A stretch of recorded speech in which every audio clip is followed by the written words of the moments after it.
এই যে বারোয়া পাহাড় থেকে 9 নম্বর হাম্মাম দিয়ে এদিক দিয়ে আসছিলাম, মনে আছে? আমরা এখানে দাঁড়াইলাম, এইখানে সিম কিনলাম, কোন পক্ষ ওই যে ওভারব্রিজের নিচে গিয়ে ওই যে ছোট মসজিদটা আছে ওইখান থেকে আমরা চলে গেলাম ট্যাক্সি নিয়ে। কি আমার কথা কি ক্লিয়ার না ভেজাল আছে? ক্লিয়ার।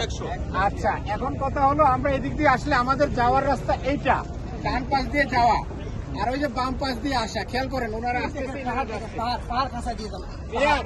এই যে পাহাড়টা যাওয়ার সময় পড়বে বা ডানে, আমরা যদি একাই আসি তাহলে আমরা এদিক দিয়ে যাবো ইনশাল্লাহ। আর ফেরত হওয়ার সময় আমাদেরকে বাই ডিফল্ট এদিক দিয়ে দিবে। যদি ওইদিকেও দেয় ভয়ের কারণ নেই ইনশাল্লাহ। কেমনে? যদি ওইদিকেও দেয় আমরা ওই যে সোজা এদিক দিয়ে এসে এখান দিয়ে ঢুকে যাবো, অথবা এদিক দিয়ে গেলে এদিক দিয়ে ঢুকবো। হ্যাঁ, আমাদের টার্গেট হচ্ছে আসলে টানেলটা। ক্লিয়ার বাবু ভাই? এখন শোনেন, আসার রাস্তা বলতেছেন ফেরতের রাস্তা।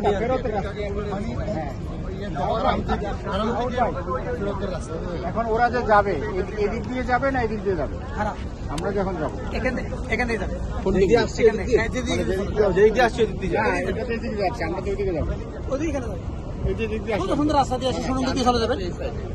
না না, আমরা আসলাম কোন দিক দিয়ে? এদিক দিয়ে না, যেদিকে আসছে এদিকে যেতে হবে নাকি? এই যে এটা আমি ক্লিয়ার করি, এখানে বড় বড় সাদা পিলার শুধু এক জায়গায় আছে। খেয়াল করেন, আমার কথা কি বুঝছেন? এই যে সাদা সাদা বড় পিলার গুলা, এটা শুধু এদিক দিয়ে আসছে। তাহলে আমরা এদিক দিয়ে গেলে ডাইরেক্ট সুরঙ্গ যাবো। আমরা যে দিন বের হই না কেন, আপনারা ছিলেন না, আমরা ওই দিন বের হয়ে গেলে রেস্ট করছিলাম, সিম কিনছিলাম, ওখান থেকে ট্যাক্সি নিয়ে চলে গেছিলাম। আর এখন আমরা এদিক দিয়ে যাবো। ওই যে বের হওয়ার একটাই রাস্তা, না না, মারোয়া পাহাড়ে বের হওয়ার একটাই জায়গা। হ্যাঁ, আমাদেরকে গাজা বলে। কি বলে এটাকে? কি বলে? গাজা। এটাকে কি বলে?